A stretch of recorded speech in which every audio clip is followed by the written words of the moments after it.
अस्सलाम वालेकुम। मैं हूं हमज़ा खालिद और आप देख रहे हैं मेरा YouTube channel legal issues by Hamza. आज का जो हमारा टॉपिक है वो है how to register an FIR in a police station, यानी पुलिस स्टेशन में हम एफआईआर कैसे दर्ज करवा सकते हैं। खुदा न खास्ता अगर कोई क्राइम कमिट हो गया, हम थाने में जाते हैं, एफआईआर रजिस्टर्ड नहीं होती, तो हमें क्या करना चाहिए।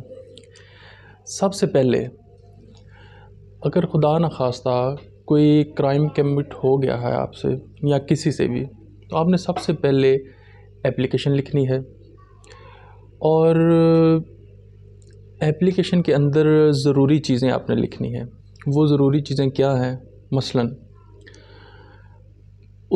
जिस दिन क्राइम कमिट होता है उस दिन डेट क्या थी, तारीख़ क्या थी, टाइम क्या था, किस जगह पर क्राइम कमिट होता है और कौन से लोग उधर मौजूद थे जिस टाइम ये क्राइम कमिट हुआ।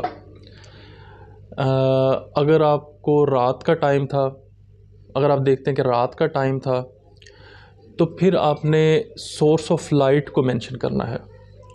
अब वो सोर्स ऑफ लाइट को कैसे मेंशन करेंगे, वो कैसे लिख सकते हैं कि सोर्स ऑफ लाइट को मेंशन करने का मतलब ये है कि मैंने कैसे जुर्म को होते हुए देखा, रात के टाइम को किस तरह मैंने उस जुर्म को होते हुए देखा। जुर्म हो रहा है, क्राइम कमिट हो रहा है, रात का टाइम था, वो किस तरह मैंने उसको देखा, वजह लिखनी है। और भी जो उधर फ़र्ज़ करें अगर कोई लोग मौजूद थे, वो गवाह थे, उस क्राइम होने के, उस क्राइम कमिट होने के वो गवाह थे, वो हमने लिखने हैं कि किन की मौजूदगी में हुआ। हमने ये सारी एक एप्लीकेशन बना के उसको राइट करके हमने थाने में पहुंच जाना है। हमने थाने पे जाना है। आजकल थानों में फ्रंट डेस्क मौजूद हैं, उधर जाना है, एप्लीकेशन देनी है। वो एप्लीकेशन आपके किसी भी एक इन्वेस्टिगेशन ऑफिसर जो होता है थाने में, आई होता है, जिसको हम तफ्तीशी कहते हैं, उसको मार्क कर देते हैं, उसकी तरफ फॉरवर्ड कर देते हैं ताकि वो उस एप्लीकेशन पे तफ्तीश करे। आपको एक डायरी नंबर, एक स्लिप जारी कर देते हैं जिस पे डायरी नंबर लिखा होता है। एप्लीकेशन आपकी जमा हो जाती है। आप ये याद रखें कि एफआईआर करवाने में जितना प्रॉम्प्ट होगा, जितनी जल्दी हम करवाएंगे उतना ही हमारे लिए बेहतर होगा। इससे ये बात वाज़ेह हो जाती है कि आपने ये जो एप्लीकेशन लिखी है ये कोई प्लानिंग नहीं है। आपने फौरी क्राइम कमिट होता है, आपने उसकी हकीकत पर मबनी वाक़यात, हक़ाइक़ लिखे एप्लीकेशन में और आप थाने चले गए एप्लीकेशन सबमिट करवाने के लिए।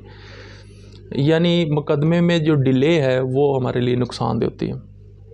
बाज़ औक़ात मुल्ज़मान जो होते हैं, जिन्होंने कोई क्राइम कमिट किया होता है, वो इतने तेज़ होते हैं कि वो ख़ुद ही क्राइम करेंगे, जुर्म करेंगे और उस जुर्म को छुपाने के लिए वो ख़ुद ही थाने में पहुंच जाएंगे और जाके कहेंगे जी बड़ा जुल्म हो गया, हमारे साथ ज़्यादती हो गई, ये हो गया, वो हो गया।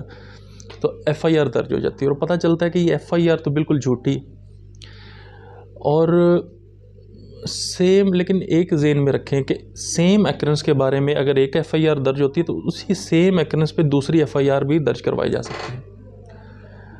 अगर आप पुलिस के पास गए और पुलिस आपकी एफ़आईआर दर्ज नहीं कर रही, रिफ्यूज़ कर देती है, तो फिर हमारे पास रेमेडीज़ क्या है, हमारे पास क्या उसके हल है कि हम क्या करें कि एफ़आईआर हमारी दर्ज हो जाए। उसके लिए हमारे पास दो तरह की रेमेडीज़ मौजूद हैं। नंबर 1 क्या है कि आप पुलिस का जो है वो कंप्लेनेंट रेड्रेसल सेल है, उस पर आप ऑनलाइन जो है अपनी एप्लीकेशन दर्ज करवा सकते हैं। आप एसएचओ एक है, इंस्पेक्टर है, आप उसके हाई अप्स के पास जा सकते हैं, डीएसपी के पास जा सकते हैं, उसका हाई अप्स एसपी के पास जा सकते हैं। अपनी एप्लीकेशन दें, उधर रिटन दें कि मेरा ये वाक़या है, ये क्राइम हुआ है, ये हकीकत पर मबनी है, लेकिन मेरी एफ़आईआर दर्ज नहीं हो रही। आप एसपी के पास जाएं। अगर आप देखते हैं कि फिर भी एफ़आईआर दर्ज नहीं हो रही, फिर हमारे पास क्या रेमेडी है? फिर हमारे पास रेमेडी ये है कि हम एडिशनल सेशन के पास या सेशन जज साहब के पास जाएं और उनके पास जाके हम एप्लीकेशन दें। उनके पास जस्टिस ऑफ पीस के इख्तियारात होते हैं। 22 से 22B ज़ाब्ता फ़ौजदारी के तहत वो जो है आपको एंटरटेन करेंगे। जस्टिस ऑफ पीस, जो कि हमारे एडिशनल सेशन या सेशन जज साहिबान हैं।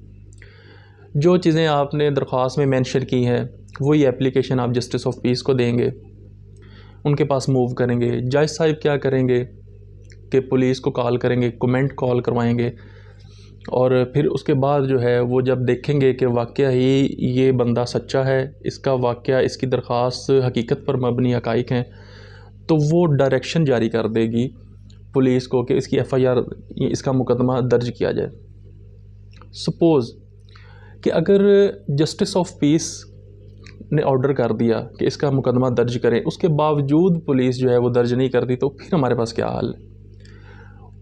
उसका ये हल है कि अगर हम फ़र्ज़ करें जज साहब के ऑर्डर पर भी पुलिस ने FIR दर्ज नहीं की, मुकदमा आपका दर्ज नहीं किया, तो आप सेम उसी अदालत में दोबारा जाएं और कंप्लाइंस पिटिशन डायल करें। कंप्लाइंस पिटिशन जो है वो फ़ाइल करेंगे। ये सेक्शन 22 के सब सेक्शन जो है वो 6 के अंडर आती है, जिसमें हम ये कंप्लाइंस पिटिशन डायल करते हैं, फ़ाइल करते हैं।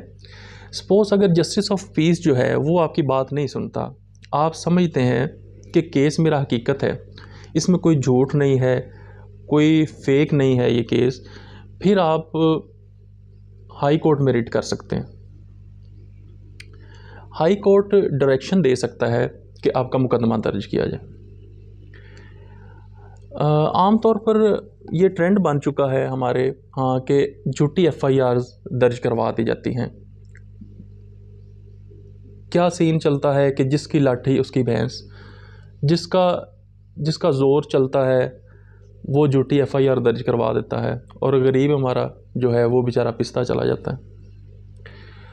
अगर आप समझते हैं कि पुलिस ने या दूसरी पार्टी ने झूठी FIR दर्ज करवाई है, और अक्सर औक़ात ये देखने में आता है कि जो दूसरी पार्टी होती है उसमें कोई पुलिस का मुलाज़म होता है, जब आप ये देखें कि पुलिस का मुलाज़म भी दूसरी पार्टी में शामिल है, दूसरी पार्टी का वो रिश्तेदार है, या उसी ने वो ही मुलज़म है जो पुलिस का मुलाज़म है, फिर तो आप समझें कि आपका केस तो लटक गया। उसमें क्या होगा कि आप एक प्राइवेट कंप्लेंट जो है, इस्तग़ासा जिसको कहते हैं, वो आप फ़ाइल कर सकते हैं मजिस्ट्रेट साहब की अदालत में।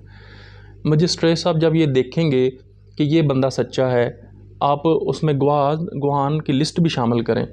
जब आप ये देखेंगे कि, और मजिस्ट्रेट साहब ये देखेंगे कि ये बंदा सच्चा है, गवाहों के बयानात रिकॉर्ड करेंगे, अगर उनको लगता है कि ये बंदा सच्चा है, तो फिर वो पुलिस को डायरेक्शन जारी करेंगे कि इसके ख़िलाफ़ जो है वो मुकदमा जो है वो दर्ज किया जाए, FIR हो जाएगी। वो दूसरी पार्टी को समन जारी करेंगे। सॉरी, मैं एक चीज़ कहना भूल गया कि जब इस्तग़ासा हम फ़ाइल करते हैं तो उसमें पुलिस का रोल ख़त्म कर दिया जाता है। तमाम मामलात जो होते हैं वो कोर्ट अपने ज़िम्मे ले लेती है, और उसमें पुलिस का रोल ख़त्म हो जाता है जब हम इस्तग़ासा फ़ाइल करते हैं।